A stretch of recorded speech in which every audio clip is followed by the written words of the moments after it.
والسلام على من لا نبي بعده. أما بعد فأعوذ بالله من الشيطان الرجيم. بسم الله الرحمن الرحيم.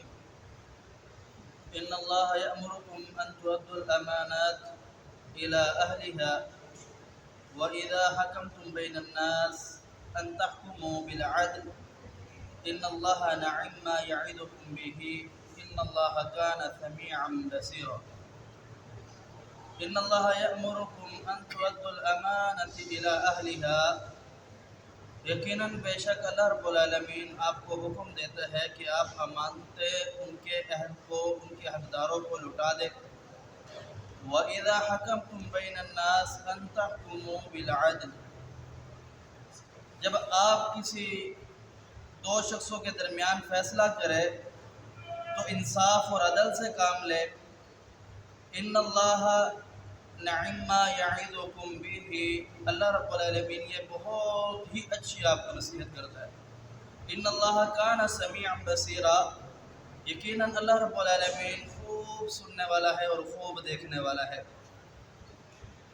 اس آیات مبارکہ میں گزشتہ آیات کی طرح یہود کی مذمت بیان کی گئی کہ اللہ رب العالمین نے اپنے کتاب کے اندر انہیں حکم دیا تھا کہ اے اہل یہود، آپ انصاف سے کام لیں، عدل سے کام لیں اور حق بات کو چھپائے نہ، اور امانتیں جو ہے وہ امانت کے اہلداروں کو پہنچا دیں.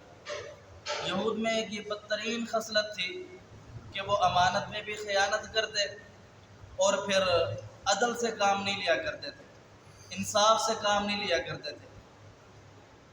جیسا کہ وہ کوئی آپ ان کو امانت دے دے بات کے طور پر، یا پھر وہ مذہب کے طور پر ہو، یا پھر وہ جگہ کے طور پر، کسی بھی طور میں ان کو امانت دی گئی تو انہوں نے خیانت کی ہے.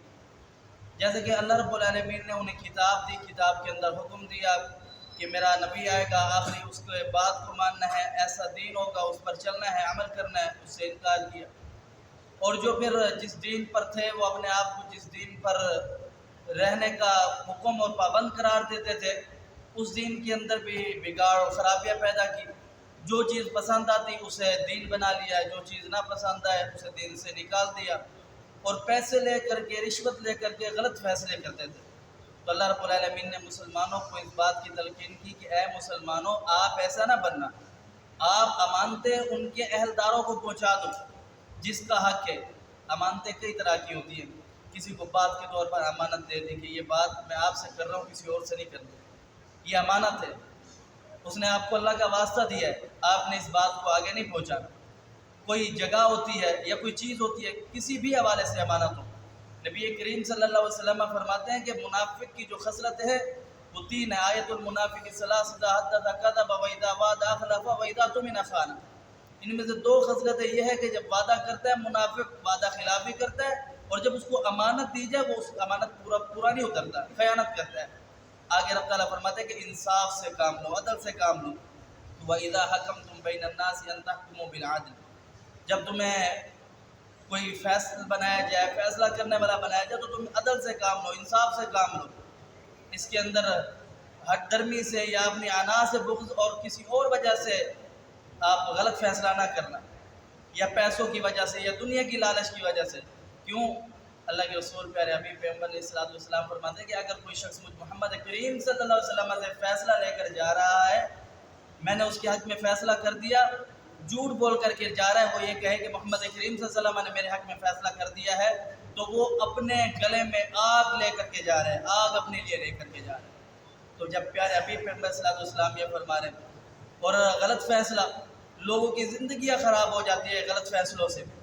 جب بھی بندہ فیصل بنے تو عدل اور انصاف سے کام لیں. جناب نبی کریم صلی اللہ علیہ وسلم فرماتے ہیں کہ اگر فیصلہ کرنے والا انصاف سے کام لے، اگر اس سے اچھا فیصلہ ہو گیا تو اللہ رب العالمین اسے 2 اجر عطا کرے. اگر اس سے غلط فیصلہ ہوا ہے تو پھر اس کے اندر اللہ رب العالمین وہ اس نے کوشش پوری کی کہ میں نے فیصلہ اچھا کرنا ہے، عدل کی بنیاد پر، میرٹ کی بنیاد پر، انصاف کی بنیاد پر میں نے فیصلہ کرنا ہے. اگر اس سے غلط فیصلہ ہو گیا تو اللہ رب العالمین اسے 1 اجر عطا کرتا ہے.